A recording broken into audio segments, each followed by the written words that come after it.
desejo de falar acerca daquilo que vamos falar nessa noite veio muito por conta de uma pesquisa que eu fiz nos meus stories na rede social do Instagram. Eu fiz a seguinte pergunta: como tem sido a sua atividade como cristão durante esse período de quarentena? Ela diminuiu? Você tem estado 100% presente na sua atividade cristã durante esse período de quarentena? E pasmem, porque 1/4 das pessoas responderam que a sua prática cristã diminuiu ou elas não estão ativas nas suas práticas de vida cristã durante esse período de quarentena. E obviamente que isso me assustou muito, porque um dos princípios que nós precisamos considerar é o princípio da perseverança. E nós vamos perceber que não são aqueles que começam que são salvos, mas apenas aqueles que perseveram até o fim. Portanto, a partir disso, eu percebi a necessidade de nós falarmos acerca da perseverança dos santos e abordarmos acerca dessa temática com o pano de fundo do momento que estamos vivendo, respondendo a essa pergunta: o que o coronavírus mostra sobre os cristãos? Para que a gente possa ter aqui um fundamento, tenhamos um alicerce para tudo aquilo que vamos conversar nessa noite, eu quero de antemão ler com vocês o livro de Hebreus, no capítulo 3, no verso 12. Hebreus capítulo 3, no verso 12, esse vai ser o texto-chave que nós vamos abordar e de uma forma expositiva entendermos e compreendermos ele um pouco mais essa noite, ok? Hebreus capítulo 3, versículo 12, a gente vai ler até o verso 15. Vamos ler? Cuidado, irmãos, para que nenhum de vocês tenha coração perverso e incrédulo, que se afasta do Deus vivo. Ao contrário, encorajem-se uns aos outros todos os dias, não apenas alguns dias, mas todos os dias. Durante o tempo que se chama hoje, aqui fala acerca de uma urgência, de uma necessidade real para o dia de hoje, de modo que nenhum de vocês seja endurecido, empedernido pelo engano do pecado, pois passamos a ser participantes de Cristo, desde que, preste atenção aqui nessa variável, desde que, de fato, nos apeguemos até o fim à confiança que tivemos no princípio. Desde que, de fato, nos apeguemos até o fim à confiança que tivemos no princípio. Por isso é que se diz: se hoje vocês ouvirem a sua voz, não endureçam o coração como na rebelião. Amém? Para começarmos, vamos orar? Feche seus olhos, baixe sua cabeça e vamos conversar um pouco com Deus. Senhor Jesus, nós clamamos a Ti. Espírito Santo de Deus, alcança-nos com a sua palavra, que seja uma noite de encorajamento para a sua igreja, para que todo o teu povo possa continuar perseverando, mesmo em tempos de angústia.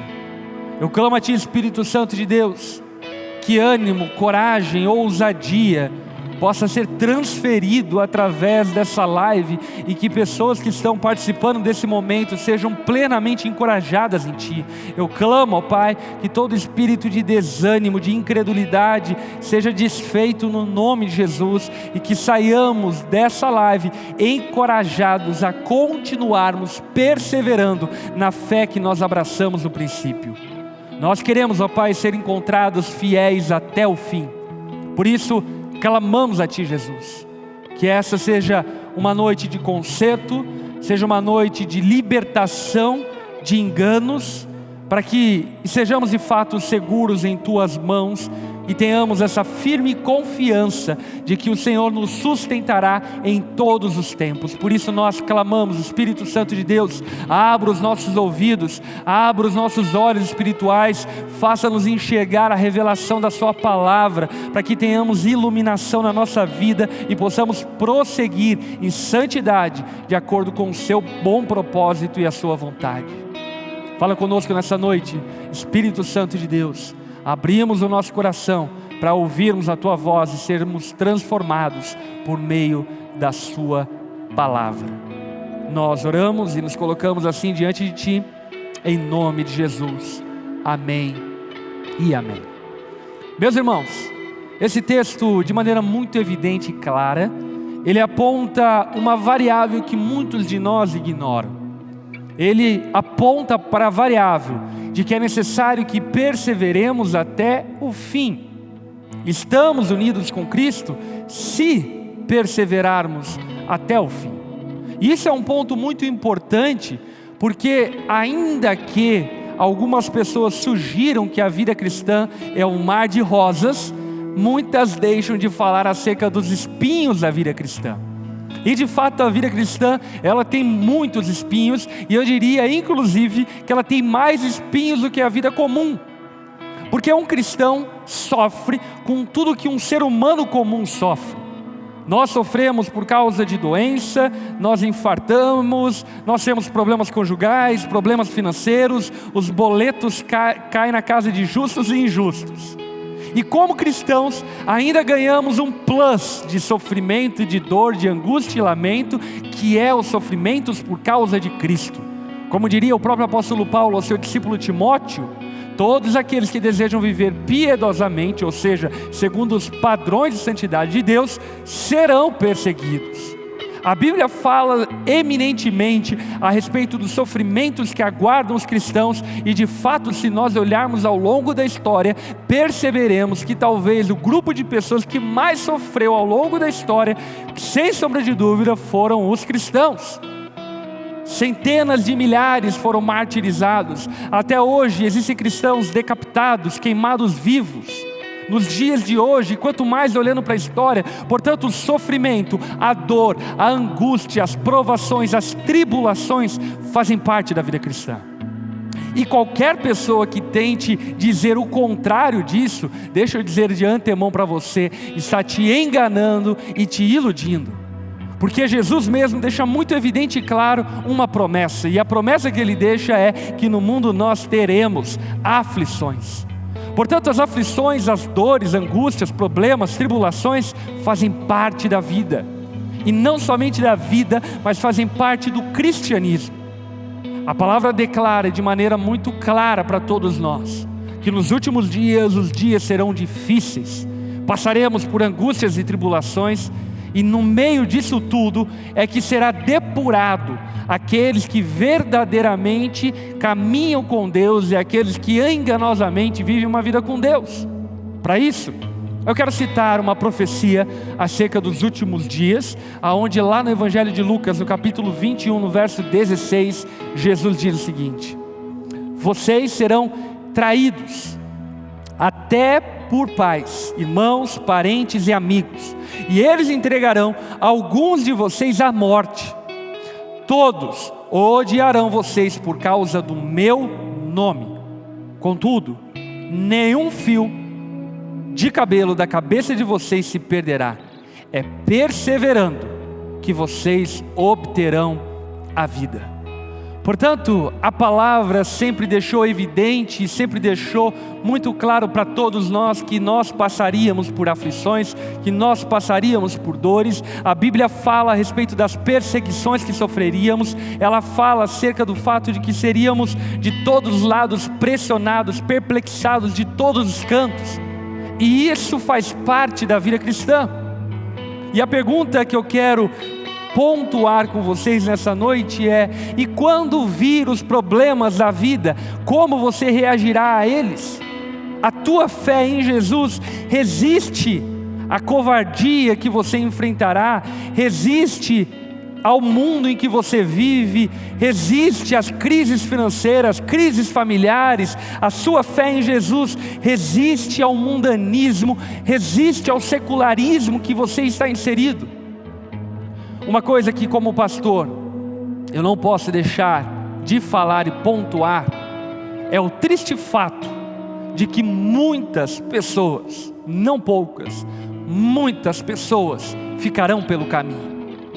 Como o povo de Israel que saiu do Egito rumando para Canaã, e toda uma geração ficou pelo caminho, assim também na caminhada com Jesus, através da igreja, muitos ficarão pelo caminho.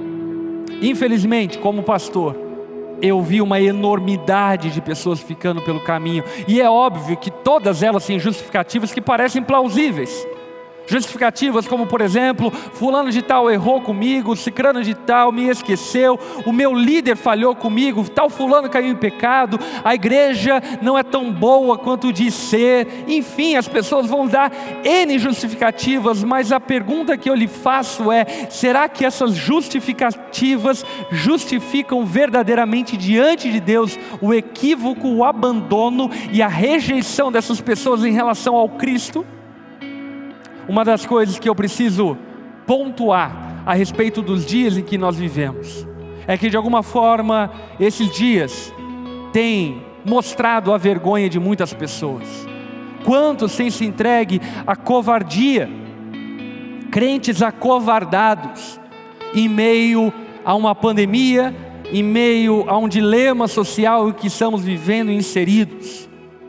Crentes tentando de alguma forma preservar a sua própria vida, como se nós tivéssemos que preservar a nossa vida e não devêssemos viver com os olhos na eternidade.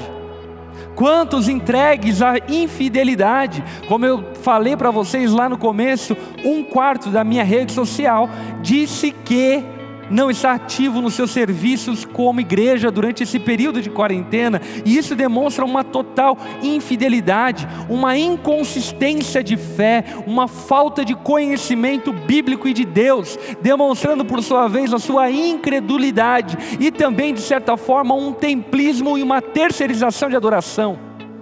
Quantas pessoas viveram toda uma vida terceirizando a sua vida com Deus?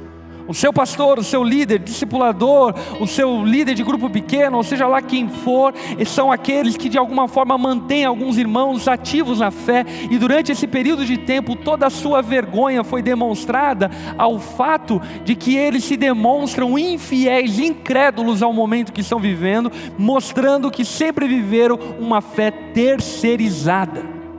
Quantos se entregando ao mundanismo? Sabe, aqui eu não quero fazer cerceamento da liberdade de ninguém, mas vamos combinar aqui que existe um número enorme de cristãos negligenciando a sua vida como igreja, mas, por exemplo, ativos, divulgando, compartilhando lives de shows e compartilhando todo tipo de absurdo, sensualidade, crentes ativos no Big Brother Brasil, como se o Big Brother Brasil fosse algo muito bom. E tudo isso demonstra toda a vergonha do cristianismo que muitos vivem. Outros viviam uma fé alicerçada no ativismo, e uma vez que seu ativismo dentro do templo, dentro do prédio da igreja cessou, muitos cessaram com a sua fé também. Muitos mostrando uma dependência exagerada de líderes, de pastores, de alguma forma não vivendo uma fé autônoma, ainda que obviamente devamos viver em igreja. Outros se entregando ao desânimo, como se Cristo não fosse suficiente para que vivêssemos animado em todo o tempo. E a pergunta que eu faço a você agora, você que está me ouvindo, é: a sua fé em Jesus resistirá à pandemia? E se passando a pandemia, a sua fé em Jesus resistirá às tribulações, resistirá ao luto, resistirá à rejeição, à traição, ao abandono, à infidelidade, resistirá aos escândalos, resistirá à perseguição? Como você reagirá em dias difíceis? Porque ainda que vivamos dias difíceis, vamos concordar aqui que não são os dias mais difíceis como descritos na palavra de Deus.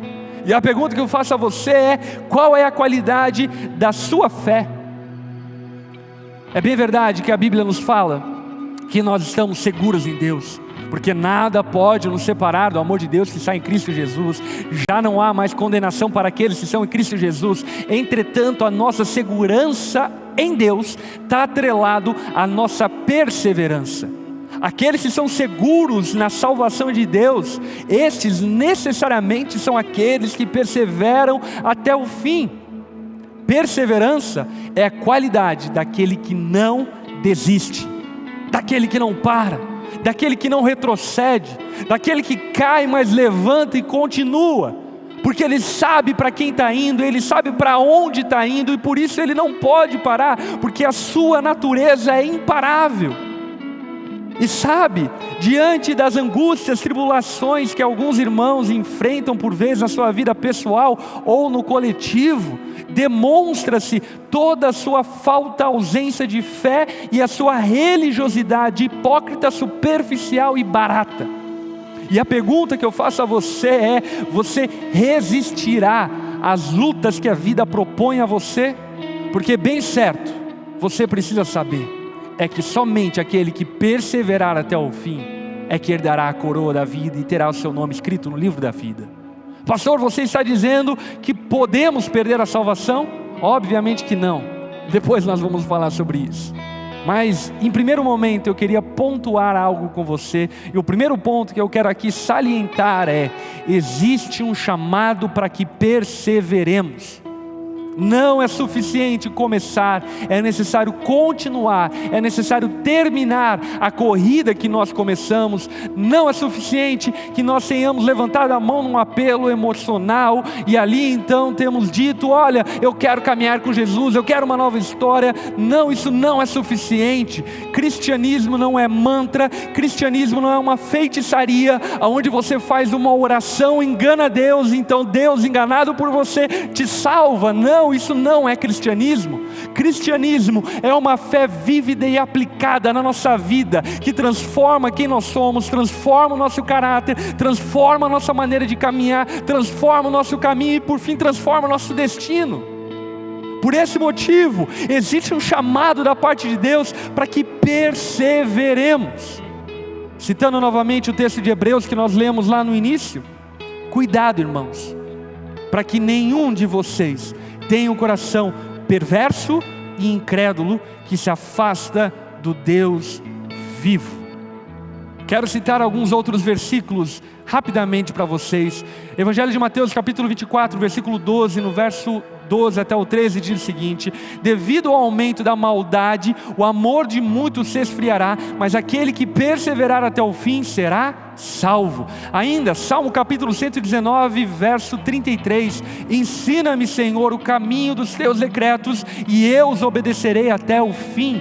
Evangelho de Marcos capítulo 13, verso 13, todos odiarão vocês por minha causa, mas aquele que perseverar até o fim será salvo. E ainda 1 Coríntios capítulo 1, verso 8, Ele os manterá firmes até o fim, de modo que vocês serão irrepreensíveis no dia de nosso Senhor Jesus Cristo. Portanto, meu irmão, escuta aqui. Existe um chamado da parte de Deus. Esse chamado da parte de Deus não é para que você comece uma vida com Ele, mas é para que você termine uma vida com Ele. Não é para que você comece uma carreira, mas é para que você termine essa carreira. Não é para que você comece um combate, mas para que você termine o combate. Porque, como disse o próprio Jesus, aquele que começa a construir um edifício e não calcula o preço para terminar, não termina, esse vai passar vergonha diante dos homens e diante de Deus. Portanto, existe um chamado para mim e para você, para que perseveremos. E aqui eu preciso dizer algo a você. Eu tenho 14 anos de caminhada no ministério, 15 anos de caminhada com Jesus, e eu preciso afirmar isso para você: nem todos os dias foram fáceis. Eu enfrentei problemas na minha casa, eu enfrentei problemas financeiros, enfrento dificuldades, desafios os mais diversos. Eu sou pai, eu sou homem, eu adoeço, eu sofro, eu fui abandonado em muitas ocasiões, fui rejeitado em outras ocasiões, sofri infidelidade de pessoas que eu confiava do meu lado, mas ainda assim eu sei em quem tenho crido, e isso não é motivo para que eu desista. E sabe de uma coisa? O que observo no pseudo-cristianismo de muitos é que, ainda vivendo em igrejas organizadas, boas, igrejas que professam uma fé bíblica, ainda muitos vivendo dentro desse contexto de igrejas saudáveis, vivem uma fé rasa, superficial e miserável. E acima de tudo, ainda depois de tudo isso, por viver uma fé rasa, superficial, miserável, abandonam sua caminhada com Cristo, e a culpa é da igreja, não é deles.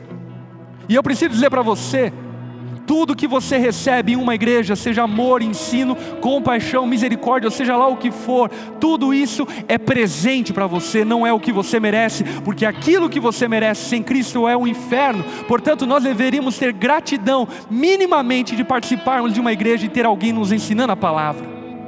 Portanto, existe um chamado para que perseveremos, existe um chamado para que continuemos, existe um chamado para que não paremos, aconteça o que acontecer, não podemos parar. Porque a fé que professamos, se de fato é verdadeira, ela precisa ser confirmada pelo tempo. Agora, uma coisa é óbvia: o mesmo fogo que depura e refina o ouro é o fogo que queima a palha, o feno e a madeira. Portanto, muitos serão queimados pelas provações que se levantam, mas pelo contrário, aqueles que são verdadeiros na sua vida com Deus, diante dos problemas, adversidades que se levantam, se tornam ainda mais vigorosos, se tornam ainda mais virtuosos, se transformam ainda mais à imagem e semelhança de Deus, porque o fogo é refinador para os verdadeiros crentes, mas dispersador para os bodes e para o joio. Enquanto o fogo refina aqueles que vivem, professam uma fé autêntica e verdadeira, ele queima aqueles que vivem uma fé mentirosa e falsa. Como diria o próprio Tiago, tende por motivo de grande alegria o fato de você passar por diversas provações, porque a provação, ela vai ter uma ação completa, a fim de nos tornar maduros e íntegros, sem nos faltar coisa alguma. Portanto, a provação é uma oportunidade para que perseveremos. Existe um chamado de Deus para que perseveremos no dia mau, para que perseveremos no dia que não estamos animados, para que continuemos a praticar o bem, ainda que estejamos em um momento de angústia, tribulação ou de problemas na nossa casa, família ou país. Existe um chamado de Deus para perseverarmos. A salvação não são palavras mágicas, a salvação não é começar bem, a salvação é começar, perseverar e terminar. A salvação deve ter ação completa quando nós começamos, fomos santificados e seremos glorificados. Esse é o projeto de salvação para todo aquele que crê em Jesus. Segundo ponto que eu queria aqui mencionar nessa noite, tratando-se da perseverança dos santos, é o segundo ponto que fica muito claro no verso 13 do texto de Hebreus que nós lemos no início, quando o escritor aos Hebreus diz: ao contrário, encorajem-se uns aos outros todos os dias, durante o tempo que se chama hoje, de modo que nenhum de vocês seja endurecido pelo engano do pecado. Portanto, o escritor de Hebreus aqui está deixando evidente que muitos podem ser endurecidos ao longo do processo da vida cristã, e muitos serão endurecidos por causa do engano do pecado. O pecado é enganoso e nós devemos encorajar-nos uns aos outros para que então não sejamos endurecidos, empedernidos por causa do engano do pecado. Então, o segundo ponto que eu quero mencionar com você é esse: nós somos instrumentos de encorajamento à perseverança. A igreja não é um lugar perfeito, a igreja não é um lugar onde não haverá mais dificuldades, lutas, a igreja não é um lugar onde todo mundo vai acertar com você. Não, pelo contrário, a igreja é um lugar de pessoas pecadores como você, e talvez ainda piores do que você, porque talvez você tenha alguma dose de moralidade. Mas na igreja, você sem sombra de dúvida viverá em uma atmosfera, e deve viver numa atmosfera de encorajamento. A igreja é lugar de encorajamento mútuo, aonde nós encorajamos uns aos outros. Portanto, é necessário que vivamos essa fé compartilhada, para que vivendo essa fé compartilhada, possamos proteger e encorajar os nossos irmãos à perseverança. A proteção contra um perverso coração de incredulidade são os outros crentes ao seu redor, falando palavras de apoio, ousadia e fé em sua vida. Portanto, desista de viver uma fé carreira solo, ausente dos irmãos e da igreja, porque é no ambiente da igreja que você vai viver encorajamento, e você também vai se colocar na posição de encorajar um ao outro. Portanto, a igreja não é o lugar para pessoas perfeitas, pelo contrário, a igreja é o lugar para pessoas imperfeitas, mas que foram alcançadas pela graça de Deus, e por conhecerem a sua imperfeição, sabe que precisam umas das outras. Portanto, a igreja precisa ser lugar de encorajamento à perseverança. É na igreja que nós encorajamos as pessoas a continuarem, prosseguirem na obediência a Jesus e não retrocederem na sua fé. Deus projetou sua igreja para que seus membros perseverem até o fim na fé, por meio de falar e ouvir palavras de apoio na fé uns dos outros. Portanto, versículo 13 do capítulo de Hebreus que nós lemos: encorajem-se uns aos outros. Meu irmão, que no final dessa live você possa ir até o seu grupo pequeno, possa ir até teus irmãos da igreja e jogue a eles uma palavra de encorajamento, porque eu creio que você está sendo encorajado nessa noite. Uma palavra de encorajamento para que não desistam, para que não parem, para que continuem crendo em Jesus, porque a nossa fé terá ação completa se crermos até o fim e perseverarmos até o fim. Encorajem uns aos outros. Isso significa que isso não é um papel apenas de pregadores, pastores ou líderes, mas isso é um papel compartilhado de toda a igreja. Toda a igreja precisa encorajar um ao outro na santidade, no temor ao Senhor e na fidelidade ao Senhor. Portanto, o segundo ponto que eu quero salientar aqui da perseverança dos santos é que essa perseverança, ela é estimulada, ela é encorajada no ambiente da igreja. Por isso, meu escritor de Hebreus disse muito claramente que nós não devemos parar de nos reunir como igreja. Pelo contrário, devemos nos encorajar uns aos outros e vivermos juntos uns com os outros o dia que se chama hoje, para que não deixemos nossos irmãos pelo caminho, mas que pelo contrário encorajemos eles a continuarem e perseverarem na sua jornada com Deus. Terceiro ponto, a partir do texto de Hebreus que nós lemos lá no início, está no verso 14, quando o escritor de Hebreus diz o seguinte: pois passamos a ser participantes de Cristo, desde que, de fato, nos apeguemos até o fim. Até parte? Até o começo? Não. Desde que nos apeguemos até o fim, a confiança que tivemos no princípio. Você está percebendo? Existe uma ligação entre o princípio e o fim. Nós receberemos a salvação se perseverarmos na confiança que nós tivemos no princípio até o fim. Perseverar até o fim apenas prova que você já teve uma participação em Cristo. Talvez aqui seja o momento de levantar a tão famosa pergunta: será que alguns podem perder a salvação? E a minha resposta para você, e obviamente que isso aqui a gente poderia conversar uma noite toda para levantar argumentos bíblicos e justificar essa resposta, mas a minha resposta para você, clara e objetiva, é: não se pode perder a salvação, porque a salvação foi recebida. Entretanto, o que nós devemos pontuar é se aqueles que se perderam pelo caminho foram de fato salvos.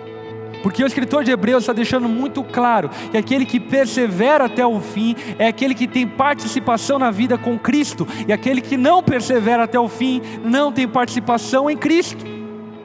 Todos podem começar, mas apenas os verdadeiros crentes terminarão a sua corrida com Cristo. E talvez algumas pessoas estão ouvindo isso na condição de terem se afastado de Deus, de terem vivido uma fé displicente, negligente com Deus. E para você que está nessa condição, o que eu diria para você é o que o escritor de Hebreus fala: se você hoje ouvir a voz de Deus, não endureça o seu coração. Hoje é dia de você tomar vergonha na cara espiritual, voltar-se para o Senhor, arrepender-se dos seus pecados e se dobrar diante dele, para que você não seja contado entre aqueles que se endurecem pelo pecado. Portanto, o que eu quero dizer para você é que ainda não é o fim. Hoje você pode consertar a tua situação com Deus. Agora é necessário que saibamos que aqueles que começaram com Cristo terminarão com Cristo, e se não terminaram com Cristo é porque nunca na verdade começaram com Cristo, antes viveram uma fé flácida, mentirosa, hipócrita de aparência. A perseverança é a evidência do novo nascimento e não o meio para nascer de novo. A perseverança é a evidência do novo nascimento em Cristo e não meio para isso. Portanto, compreenda isso.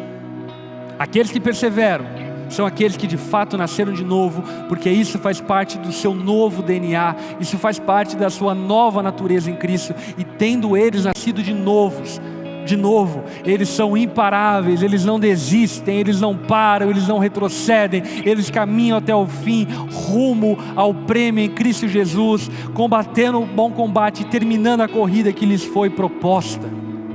Olha só esse versículo, 1 João capítulo 2, verso 19, também falando sobre a perseverança. É muito forte esse versículo, escuta ele. 1 João 2,19.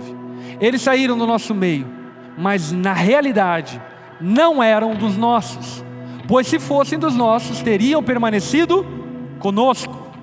O fato de terem saído mostram que nenhum deles era dos nossos. Uau! João aqui, ele está dando, sem sombra de dúvida, um soco na boca do estômago, um golpe na jugular. Eles não eram dos nossos, porque se fossem, teriam estado até o fim, não teriam parado, não teriam desistido. Com isso, obviamente que eu não estou sendo aqui desumano e nem tão pouco faltando com empatia. Eu sei o que é passar por dificuldade, eu sei que é passar por desânimo, eu sei o que é tropeçar, mas eu não sei, e espero que você também não saiba, o que é rolar na lama do pecado uma vez que você foi salvo em Jesus. É necessário que você continue, é necessário que você prossiga. E aqueles que nasceram de novo evidenciam esse novo nascimento, uma vez que vivem uma fé perseverante até o fim. Como diria Charles Spurgeon, cristãos temporários não são cristãos. Quem quer tirar férias desse serviço jamais entrou nele. Cristãos temporários não são cristãos. Quem quer tirar férias desse serviço jamais entrou nele. Portanto, o que eu quero que você perceba é que a perseverança, ela não é determinante para que sejamos salvos, mas ela é a confirmação de que fomos salvos. Portanto, aquele que realmente foi salvo perseverará. Ele é o remanescente de Deus. Ele não pode ser perdido ao longo do caminho, porque Deus o segura com a sua mão forte. Entretanto, a perseverança, ainda que seja uma ação da graça de Deus, ela passa pela responsabilidade do homem. E não me pergunta como essas duas coisas coexistem, mas elas coexistem a partir da palavra. Nós compreendemos que Deus nos agracia para que continuemos, nos dando força para que continuemos. Entretanto, é necessário que sejamos responsáveis com essa graça, essa força concedida por Deus, para que continuemos a perseverar até o fim. Portanto, aqui está um pequeno resumo desses 3 pontos pontuados aqui nessa noite. Primeiro, não deixe o seu coração tornar-se perverso, incrédulo, porque se o fizer, você se afastará do Deus vivo e perecerá para sempre. Não permita ser tomado pelo engano do pecado. Segundo ponto, de forma resumida, como um meio de proteger uns aos outros de um coração tão perverso e incrédulo, fale palavras que sustentem a fé e que apoiem a fé na vida de cada um todos os dias. Que você não seja um instrumento de tropeço na vida dos seus irmãos, mas pelo contrário, um instrumento de encorajamento. Ai daquele que fizer um dos pequeninos tropeçar, ai daqueles que de alguma forma foram pedra de tropeço para os pequeninos da fé. Disse Jesus, seria melhor que ele pegasse uma corda, amarrasse numa pedra de moinho e lançasse no fundo do oceano, do que fazer um pequenino tropeçar. Então você precisa ser um instrumento de encorajamento aos seus irmãos. E sabe de uma coisa? Você pode encorajar os seus irmãos de muitas formas. Você encoraja os seus irmãos com palavras, você encoraja os seus irmãos com gestos, mas muitas vezes você encoraja o seu irmão apenas com a sua presença. Você não sabe o quão encorajador é para um pastor, por exemplo, ver as suas ovelhas durante esse período de quarentena presentes, ativas, numa live que seja. Isso me encoraja, te encoraja, encoraja os membros da igreja, encoraja uns aos outros, porque sabemos que estamos continuando e não paramos, porque de fato a igreja não para. Portanto, nós precisamos compreender que Deus nos colocou em um meio de encorajamento para que sejamos encorajados e para que encorajemos uns aos outros. E terceiro ponto, de forma resumida, essa advertência e exortação não é porque uma pessoa que realmente pertence a Cristo pode se perder, mas porque a perseverança é a evidência de que você realmente pertence a Cristo. Se você cair, isso demonstra que nunca foi um verdadeiro participante de Cristo. E Deus nunca, escute isso, Ele nunca permitirá que isso aconteça com aqueles que se tornaram participantes de Cristo. Aleluia!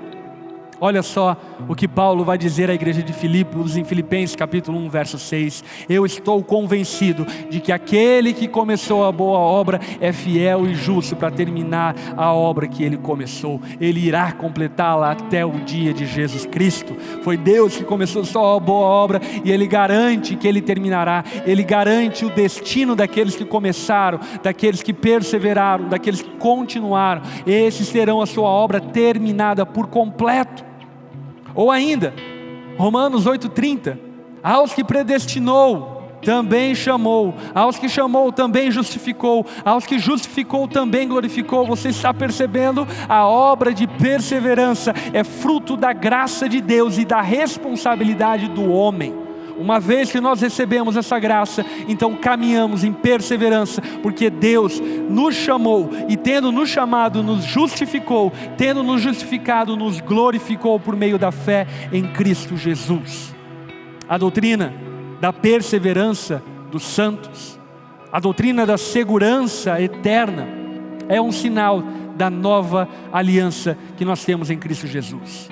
Evangelho de Lucas, capítulo 22, verso 20, Jesus na Santa Ceia, Ele pega então a ceia, Ele toma o cálice dizendo: este é o cálice da nova aliança do meu sangue derramado em favor de vocês.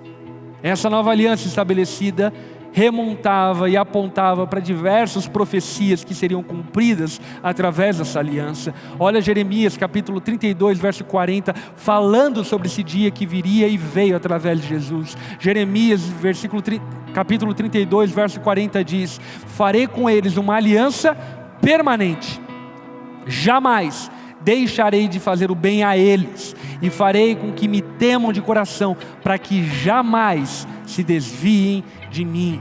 Nós vivemos nessa aliança, onde somos sustentados por Deus, alimentados por Deus, para que não desistemos, mas pelo contrário, perseveremos, continuemos até o fim e não nos desviemos do Senhor. Portanto, na categoria de filhos de Deus, não existe espaço para crentes ou filhos desviados. Ou você é um filho legítimo, ou não filho é. Ou você nasceu de novo, ou você nunca nasceu de novo. Ou você é salvo, ou você nunca foi salvo. Talvez você possa até ter tido um encontro com a religião cristã, mas com Cristo, somente aqueles que perseveram até o fim é que tiveram um real encontro. Deus está totalmente comprometido com a segurança eterna de seus filhos comprados pelo seu sangue. A segurança eterna é um projeto comunitário da igreja e também familiar. E aqui eu quero ser bem prático e pontuar algumas coisas muito legais e importantes. É necessário que entendamos que a igreja precisa ser esse ambiente de encorajamento para que perseveremos. Mas também os núcleos familiares precisam ser esse lugar, primeiramente, obviamente, de evangelismo e segundamente de encorajamento. E por que eu pontuo isso? Porque muitas irmãs, sem perceberem, são a pedra de tropeço para os seus maridos, e muitos maridos, sem perceberem, são a pedra de tropeço para as nossas irmãs. Muitos pais são pedra de tropeço para os filhos, e sendo assim, nós precisamos compreender que esse projeto de encorajamento, ele passa pela igreja, mas ele também se estende através da família. A família precisa ser um lugar de encorajamento. Por isso aqui eu quero dizer para maridos, tem marido aqui na live, tem marido aqui no chat, se você é um marido, diga aí: eu sou um marido, e eu quero falar para você algumas coisas brevemente, que vão servir de encorajamento, para que você encoraje a sua esposa. Deixa eu dizer algo, marido, ame a sua esposa sacrificialmente, cuide dela como um reflexo do amor de Cristo pela igreja. Marido, esteja alerta e discerne as necessidades espirituais, emocionais, relacionais e físicas da sua esposa e se esforce para satisfazer essas necessidades, direta ou indiretamente. Marido, busque edificar sua esposa com conhecimento bíblico, conheça a Bíblia e ensine a sua esposa através de suas próprias palavras e com seu encorajamento a ajude para que ela se beneficie dos ministérios de ensino fornecidos pela igreja. Marido, você precisa ensinar a sua esposa biblicamente. Eu conto isso até como um testemunho. Eu e minha esposa, em vários momentos, eu paro para ensinar ela. Hoje mesmo, ela estava, vivendo ali um momento de umas indagações e perguntas teológicas e bíblicas, e eu parei durante alguns momentos, instruí ela como fazer e como buscar as respostas, porque é meu papel encorajar a minha esposa para que ela continue, para que ela persevere, para que ela não desista. Maridos, encoraje e ajude a sua esposa a se dedicar ao ministério na igreja e no mundo. Marido, não seja uma pedra de tropeço para o ministério da sua esposa. Pelo contrário, encoraje a sua esposa a servir ao Senhor. Não seja uma pedra de tropeço para que a sua esposa se envolva com a igreja. Pelo contrário, seja uma mola propulsora para que a sua esposa possa cumprir o papel a qual Deus determinou a ela, porque ela também foi chamada e escolhida por Deus e tem parte na consumação da igreja, tem parte na obra do Espírito Santo na igreja. Portanto, marido, seja um incentivador da sua esposa, fique com os filhos se for necessário, arrume a casa, faça o que for necessário, mas não desmotive a sua esposa a continuar e perseverar, porque senão a tua família vai naufragar, talvez não em vida, mas certamente na eternidade, perecer no inferno. Portanto, marido, seja um apoiador da sua esposa. E agora, para não ficar só aqui o conselho para os maridos, deixa eu falar alguns conselhos para você, esposa, através, obviamente, de princípios bíblicos. Aqui a gente poderia fazer um estudo só sobre isso, mas eu não quero me deter, então eu vou só dizer os conselhos. Para você, esposa, tem esposa aí no chat? Se tem, se manifeste aí, diga que você está aí e escute só esses conselhos. Esposa, esteja alerta à condição espiritual do seu marido e ore sinceramente por ele. Perceba o que está acontecendo na vida do seu marido, seja sensível com o que está acontecendo na vida do seu marido. Não faça vistas grossas à situação do seu marido. O seu marido, ele é exposto a diversas tentações, desafios de várias ordens, e você como esposa precisa ter sensibilidade para perceber a condição dele e, quando perceber, orar por ele. Esposa, incentive o seu marido afirmando evidências da graça de Deus na vida dele. Apoie-o em todos os seus esforços de liderança e seja receptiva a todos os esforços que ele fizer para liderar espiritualmente. Esposa, não menospreze, não rebaixe o seu marido, pelo contrário, o encoraje, o incentive para que ele possa continuar, não seja uma desmotivadora do papel de liderança do seu marido. Eu posso aqui concordar talvez com algumas irmãs que existem muitos maridos negligentes, ausentes e omissos, mas eu preciso dizer para você, minha irmã, que não é você atropelando ele que vai fazer com que ele tome o posicionamento que precisa tomar. Portanto, encoraje ele quando ele tomar iniciativas de liderança na sua casa. Compartilhe de sua vida e de suas meditações as coisas de Deus que Deus tem lhe ensinado. Diga ao seu marido que Deus está falando com você, instrua, ajude ele também a conhecer as coisas espirituais na medida em que Deus fala com você, porque a própria palavra fala que as mulheres também têm um dom da profecia. Junte-se ao seu marido para uma conversa sóbria, com respeito e sabedoria. Sugira-lhe a ele para que ele possa buscar outros recursos e aprender um pouco mais, de maneira humilde e esperançosa. Ajude-o a ter consciência dos hábitos não edificantes ou pecados que você possa ver na vida dele. Sobretudo, esposa, encoraje ao seu marido a perseverar, a continuar, a não parar na jornada que ele começou. Não seja um fardo, não seja um peso na vida do seu marido, porque acredite, um dia, se você for um peso na vida do seu marido, você se arrependerá por todo o fardo que você lançou sobre ele, por toda pedra de tropeço que você foi na história dele. Portanto, esposa, encoraje ao seu marido. Mas sobretudo, E principalmente, eu diria, nesses dias, nós precisamos salientar isso. Ainda que a família tenha um papel na perseverança uns dos outros, pais na vida dos filhos, marido na vida da esposa, esposa na vida do marido, nada substitui a igreja. Escuta aqui, a igreja não é ideia de homens, ainda que por estar aqui nesse mundo, ela precisa ter um CNPJ, ela precisa ter características institucionais. A igreja não é de homens, a igreja é uma obra de Deus, e essa obra de Deus não pode ser ignorada, pelo contrário, deve ser abraçada.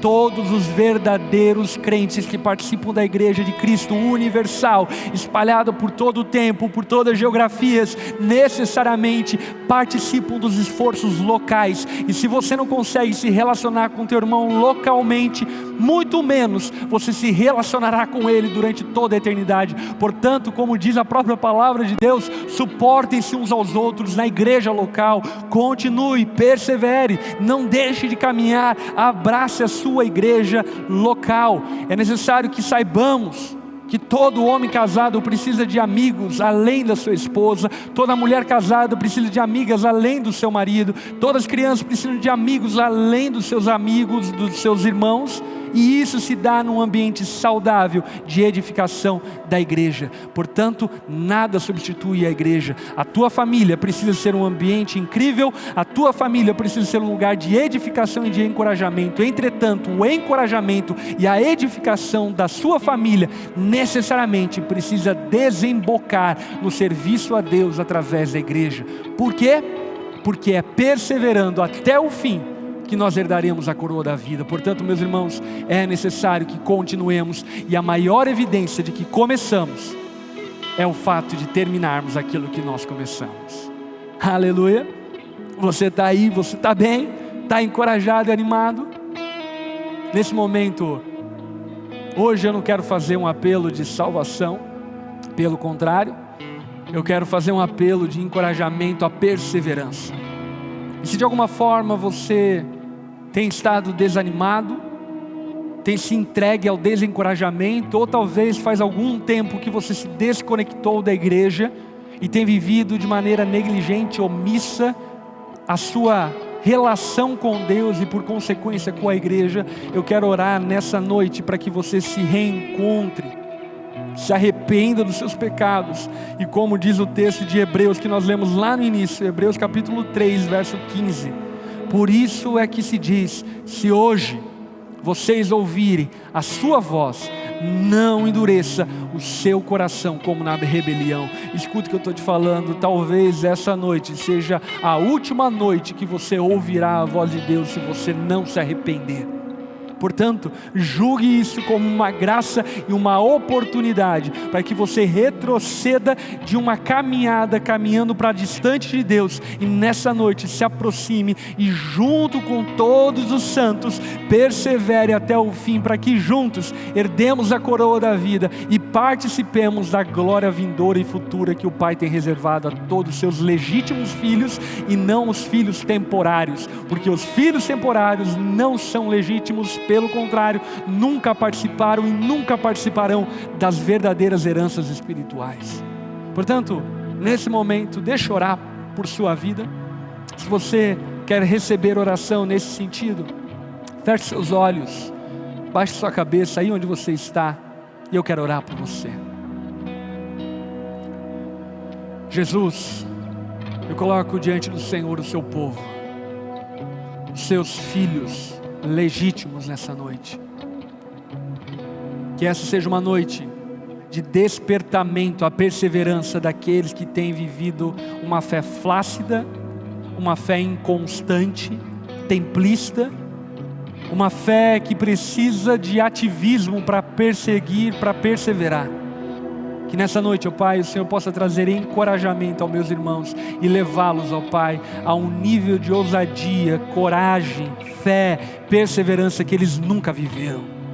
Espírito Santo de Deus, encontre cada um que se encontra nesse estado a qual nós descrevemos essa noite, e os encontrando, traga sobre eles graça para que continue. E nós clamamos pela tua igreja nesses dias, Pai. Levanta a tua igreja triunfante, vitoriosa. Levante o teu povo de maneira santa, de maneira pura, corajosa, forte e perseverante, para que possamos suportar as lutas, provações, tribulações, angústias que venham sobre nós. Clamamos pela tua real igreja, Jesus. Sustenta ela e tenha misericórdia, ó Pai, dos nossos verdadeiros irmãos, para que eles possam ser preservados em meio aos dias maus. Abençoa, Pai, o teu povo onde estiver, e que essa oração possa alcançar a necessidade de ânimo, de coragem, de força, que muitos talvez aqui nessa transmissão estão precisando. Nos abençoe dessa forma, Pai, em nome de Jesus. Amém e amém.